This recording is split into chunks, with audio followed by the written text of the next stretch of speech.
The House of Representatives has also convened a special session to address urgent administration bills, including measures such as the Assistance to Individuals in Crisis Situations Act and the Anti-Political Dynasty Law. Gab Villegas lays out the details in this report.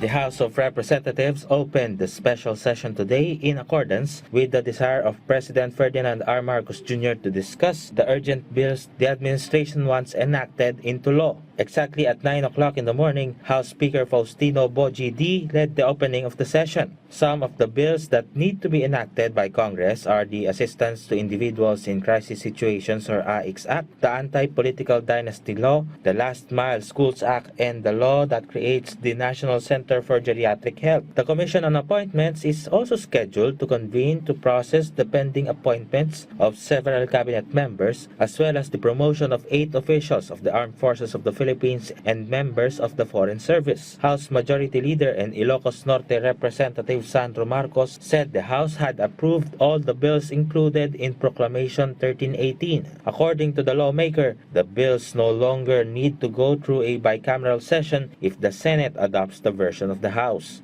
We will see as to what the result is of those bills that are passed on third reading, after which we will have to have a bicam, probably pag SONA na. Because we cannot have a bicameral conference committee and we cannot designate its members until both laws are passed. The House Majority Leader understands the sentiment of the public on the anti-political dynasty bill that just passed third reading in the House. He said it went through consultations with party leaders in the House before a vote was held for the said version. Hindi namin yan ginawa dahil yan ang gusto namin na ipasa na bill. Ginawa namin yan because that was the limit as to the support that we could garner from the lower chamber. Now, like what the other reporter asked, may bicam pa. I highly doubt that the Senate will adopt the House version. Senate Bill 1901, which is the counterpart of the House version, is also scheduled for a third reading in the Senate. The two versions are also expected to wind up in the bicameral conference committee once the Senate passes its own version of the bill. It was really a matter of getting it through already, na ipasa natin dito sa House, to get the conversation started. This is not the final result of what the bill will be. Hindi po ito batas. This is just the version that we, in the lower house, were able to produce and garner support for. Because had it been more strict, baka hindi tayo makakakuha ng boto.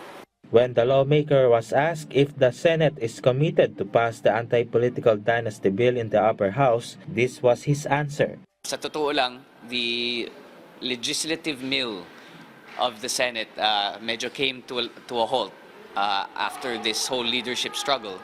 So it was it hasn't been brought up yet.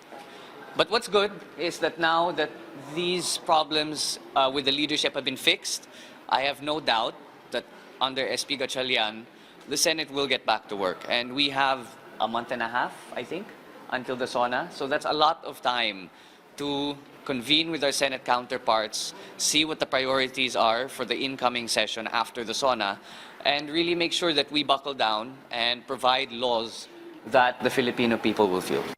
Gab Humilde Villegas for the Nation.